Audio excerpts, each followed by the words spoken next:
So when you're nervous about telling a psychiatrist your inner thoughts, and we're really scared about coming and talking about your most intimate feelings and thoughts, well, you're in the right place. We're offering a service where we are hopefully able to make you feel comfortable. We've got very understanding staff that will be taking care of that with you. They will reassure you. They will also take you through the different practitioners that we have in the clinic, so that you can also make a choice which personality of therapist might suit you best.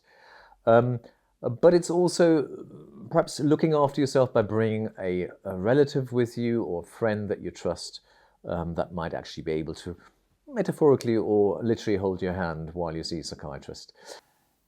So look, we know that people are concerned when they come to see a psychiatrist. It's daunting to have to meet a stranger and talk about the most personal things in your life.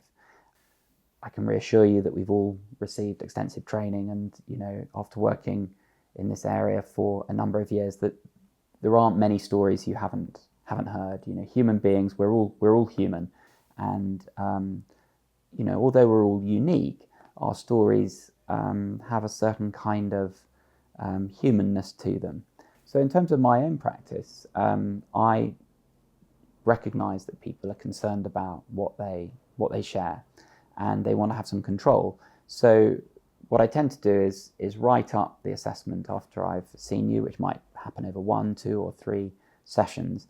And then when you come back, we can look at it together, and you can tell me whether it's accurate, whether you're happy with what's been written, and what you're happy to happen next. Some people are quite happy for a letter to go to their GP.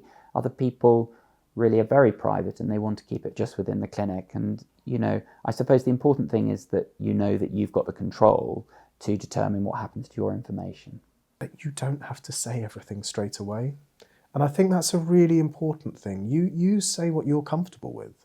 So if you come in and immediately you do feel like you want to talk about things that are really bothering you, or things that have happened, or whatever it may be, fine. But if, on the other hand, you just want to sort of get to know the psychiatrist or the therapist a little bit initially and form a relationship, that's okay. And it may be that we, in future sessions, talk about things that are more problematic, or things that are difficult to speak about. We do not judge our patients. That's not our role within our job at all. Our purpose is to allow you to live the life which you want to live. And that's what we're trying to aim towards. At the end of the day, it's your narrative.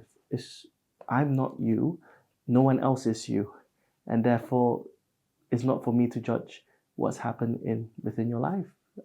Quite often when I'm having a conversation with people, I will sort of say that, look, I know that some things can be really difficult to talk about, and we don't have to go into things in great depth, especially initially. And it may be that we just get an overview of what's going on for you, and we know that there is something there that's challenging to speak about, and I'm just aware of that to start with, or I've got a general sense of what the problem is rather than the specifics of it. And that may be enough to start with. And it may be that in the future we feel that we're able to come back to it, or it comes out naturally at a different point. So I would really strongly encourage you, anybody who's coming to see a psychiatrist or a therapist, to not let that be a barrier to coming, because it doesn't have to be. You don't have to talk about everything, and that's really important. Just start with what you can start with.